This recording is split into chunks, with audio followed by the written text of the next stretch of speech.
Hello all students, today class about the second semester of B.Ed. This is our lecture 8.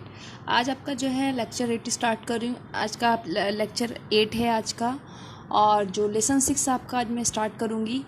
Lesson 5 तक आप लोगों की unit first थी, और उसके बाद में आज जो है यूनिट सेकंड स्टार्ट आप लोगों का हो रहा है. ठीक है, लेसन 5 में मैंने आप लोगों को वंशानुक्रम के बारे में बताया था, और उसमें एक और पॉइंट है वातावरण को लेकर. ठीक है, कि मतलब जो विकास को प्रभावित करने वाले जो फैक्टर्स हैं जो भी हैं, तो उनमें जो है एक तो वंशानुक्रम हमने पढ़ा, और 2-3 टॉपिक और है जो वातावरण के अलावा, तो उसको जो है मैं आप लोगों का क्लास में जो है उसको डिस्कस हो जाएगा. ठीक है, उसको लिखने की कोई आवश्यकता नहीं है. ठीक है, तो इसके बाद में अगर हम देखें तो हमारा जो है आप लोगों का लेसन 6 स्टार्ट हो रहा है. लेसन 5 के बाद में लेसन 6 जैसे ही लगेगा वैसे यूनिट सेकंड आपकी लग जा रही है, स्टार्ट हो जा रही है. तो यूनिट फर्स्ट आप लोगों को कंप्लीट हो गया है. ठीक है, अब यूनिट फर्स्ट में आप लोगों को मैं बता दूं कि जहां तक मैंने पढ़ाया आप लोगों को, आप जो है अपनी एक नोट्स बना लें अपने लैंग्वेज में.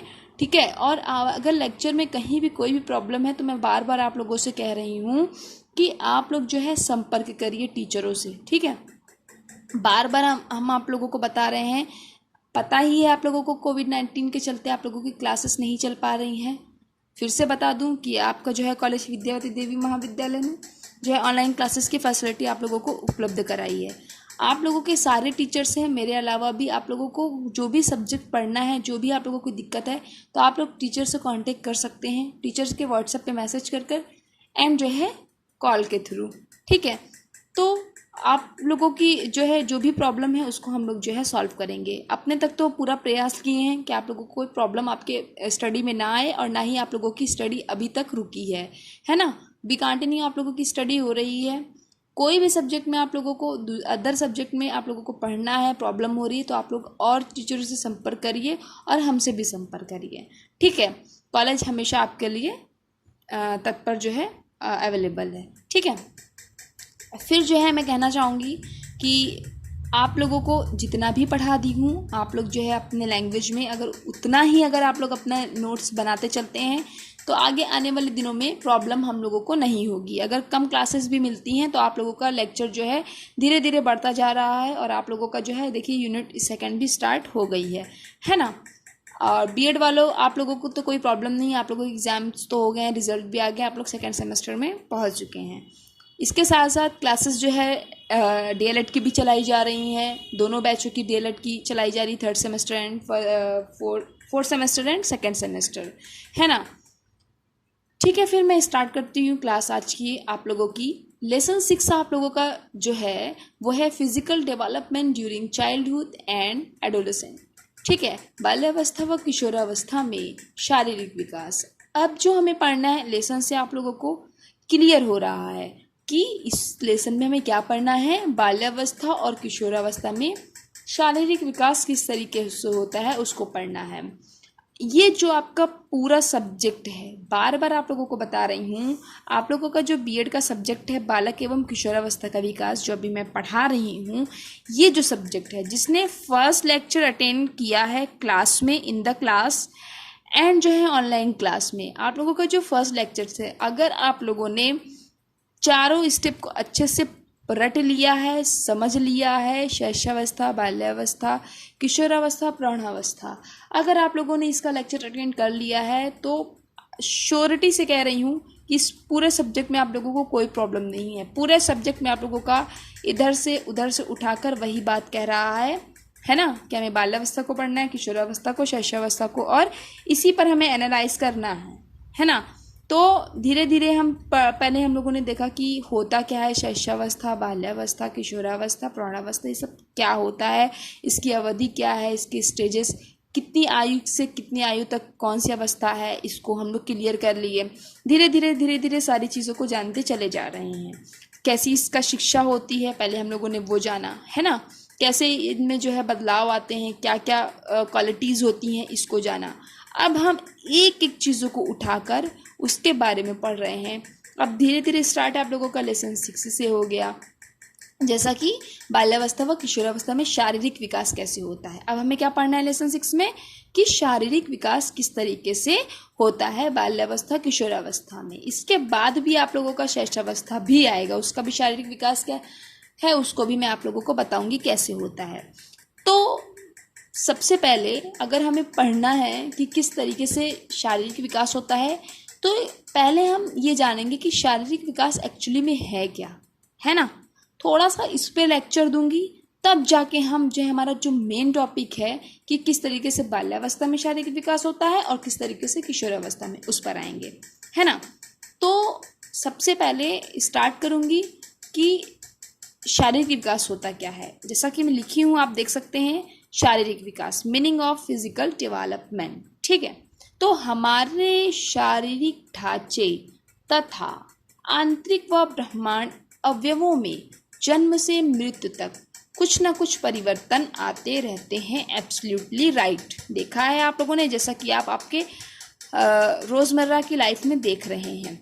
परिवर्तन की इस प्रक्रिया को ही शारीरिक वृद्धि तथा विकास के नाम से जाना जाता है ना। समझाती हूँ भी आप लोगों को। यह जो प्रक्रिया होती है वो गर्भावस्था से वृद्धावस्था की समाप्ति तक घटित होती है। कौन सी प्रक्रिया?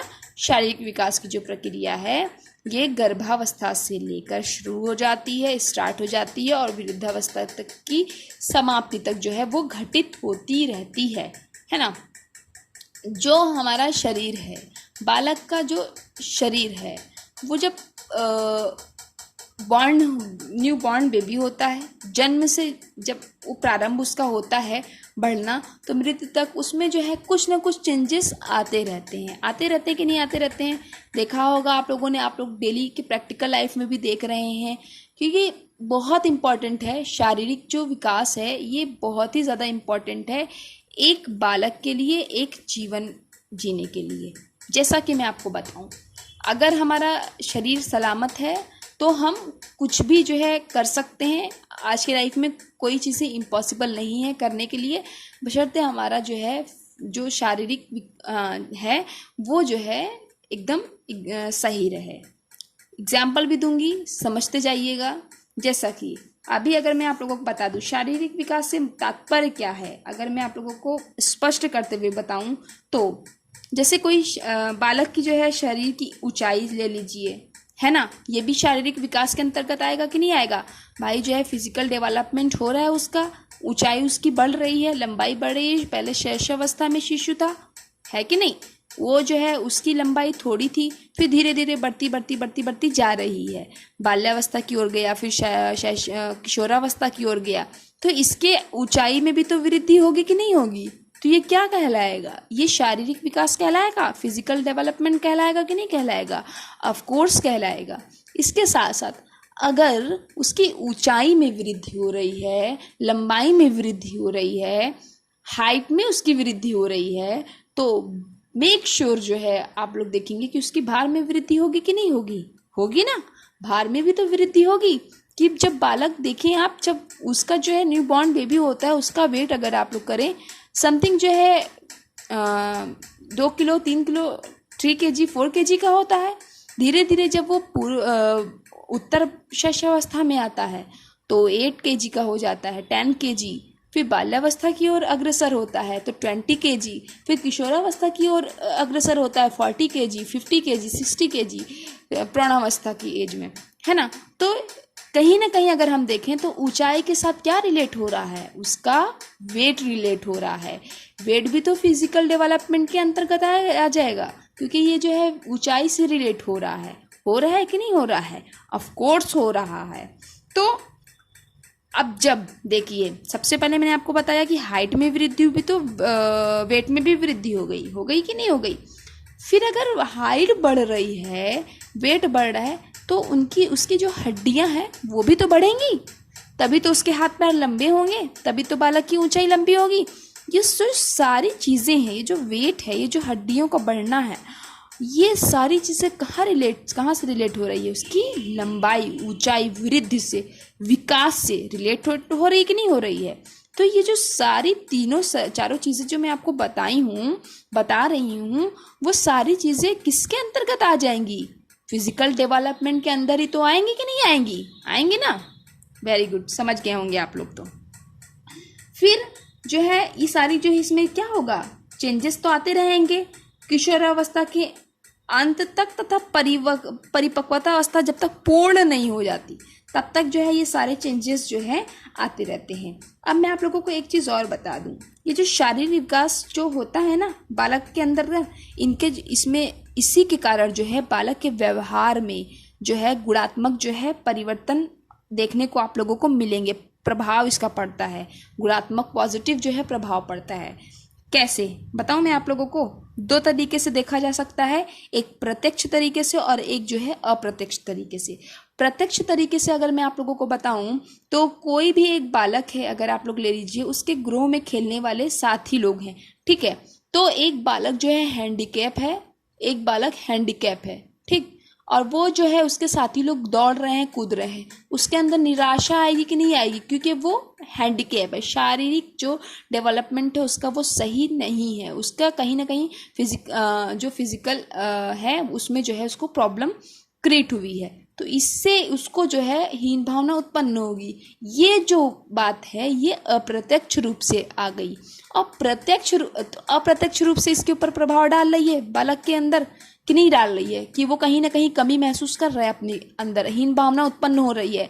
तो ये गुणात्मक जो है प्रभाव पड़ा कि नहीं पड़ा? पड़ा, लेकिन किस तरीके से? अप्रत्यक्ष रूप से। और अगर प्रत्यक्ष रूप से आप देखें तो वो स्वस्थ बालक है पूरे तरीके से, तो वो सामने वाले बालक से बीट कर सकता है, उसको जो है हरा सकता है, रेस में उसको दौड़ के जो है उसको हरा सकता है, क्योंकि वो जो है स्वस्थ बालक है।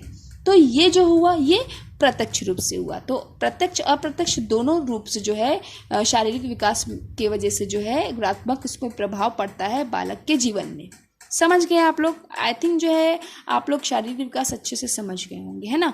शारीरिक विकास जब हम समझ गए हैं तो नेक्स्ट जो क्लास में हम लोग जो है बाल्यावस्था में अब शारीरिक विकास कैसे होता है इसको समझेंगे, फिर किशोरावस्था में कैसे होता है इसको समझेंगे। और ज़्यादा प्रॉब्लम नहीं है, अगर मैंने शारीरिक विकास आपको समझा दिया है तो बाल्यावस्था और किशोरावस्था का आप अपने से भी लिख सकते हैं, क्योंकि बाल्यावस्था की अवधि मैंने आपको बताया, बाल्यावस्था में कैसे शिक्षा दीक्षा होती है, ये सारी चीज़ें मैंने आप लोगों को बताया। तो आप लोग अब जो है शारीरिक विकास भी मैं आप लोगों को समझा दी हूँ, तो आप लोग बाल्यावस्था में अब कैसे होता है इतना तो अपने से कर सकते हैं, है ना।